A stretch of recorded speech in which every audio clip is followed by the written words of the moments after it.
This video is sponsored by Ram Ram Group of Companies, co-sponsored by Nature House and Bhaiya Ji Silver Coated Ilaichi. BJP साधु संतों की party है, Bharatiya Janata party Hindu हितैषी party है। लेकिन जरा सोचिए, वही हिंदुओं की पार्टी, साधु संतों की पार्टी के खिलाफ खुद साधु संत मोर्चा खोलकर खड़े हो जाएं और छोटा मोटा आरोप नहीं बल्कि गंभीर आरोप लगाएं कि उनके मंदिर में यानी आस्था के केंद्र में आने वाले चंदे को हड़प जाना चाहती है बीजेपी। संत महंत की सरकार हड़प जाना चाहती है उस दान के एक एक पैसे को। तो कैसा सोचेंगे? पूरे विपक्ष को हिंदू विरोधी और मुस्लिम हितैषी बताने वाली बीजेपी पर न केवल गंभीर आरोप लगे हैं बल्कि एक ऐसी सरकार पर आरोप लगे हैं जो खुद अपने आप को संत और महंतों की सरकार कहती है। उसी के खिलाफ साधु संतों ने मोर्चा खोल दिया, एक एक परत उधेड़ कर रख दी है कि कैसे संत महंत होने का दावा करते हुए मंदिरों की दान पात्र पर इनकी गंदी नजर है, बुरी नजर है, कब्जा करना चाहते हैं, हड़प लेना चाहते हैं और उसके आधार पर थोड़ा बहुत विकास करके अपनी पीठ थपथपाना चाहते हैं।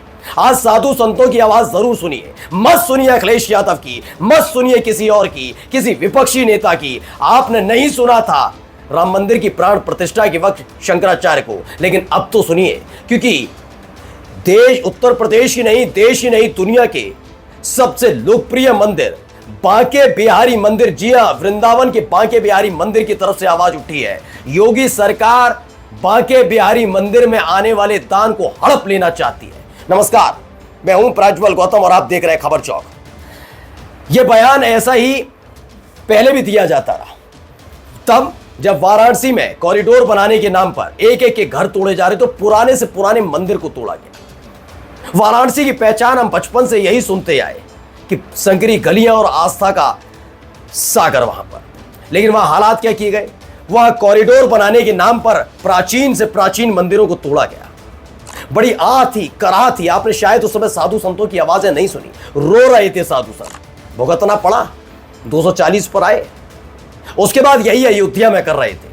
आप अयोध्या देखिए या वाराणसी, दोनों जगह एक जैसी स्थिति। वाराणसी में इन्होंने जो कॉरिडोर बनाया, उस कॉरिडोर को बनाने के बाद कितने भक्तों को और वहां के कितने लोगों को फायदा हुआ पूछिएगा। गुजरात से कंपनियां बुलाई जाती हैं, विदेशी कंपनियां बुलाई जाती हैं प्रबंधन के लिए। अयोध्या में भी जैसे ही भगवान श्री राम के मंदिर के हक में सुप्रीम कोर्ट का फैसला आया, वैसे ही कमेटी बनते ही फौरन सस्ते दामों पर वहां के लोगों से जमीन खरीद ली जाती है और औने पौने दाम पर कमेटी को बेचा जाता। और कौन कर रहा था? बीजेपी के नेता और वीएचपी के नेताओं का जिक्र था। अब बारी है मथुरा की।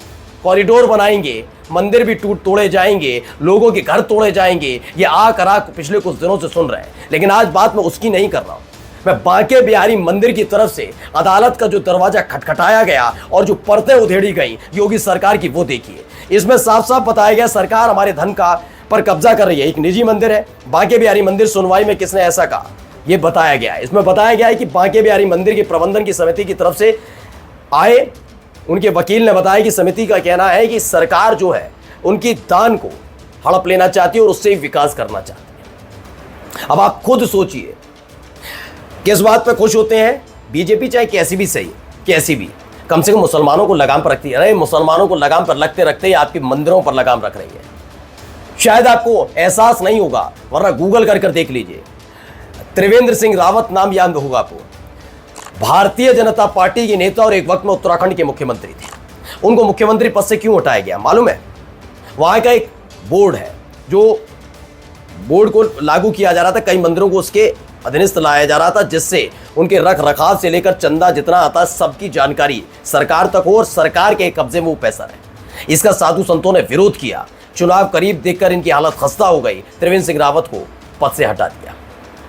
अब सवाल उठता है, वही हालत यहां खड़ी क्यों की जा रही है? क्यों जबरदस्ती बांके बिहारी मंदिर, जिससे आपकी हमारी सबकी आस्था जुड़ी है, उस मंदिर के दान पात्र पर इनकी नजर क्यों है? और तो और आप देखिए, साल 2012 से 2017 तक अखिलेश यादव मुख्यमंत्री रहे।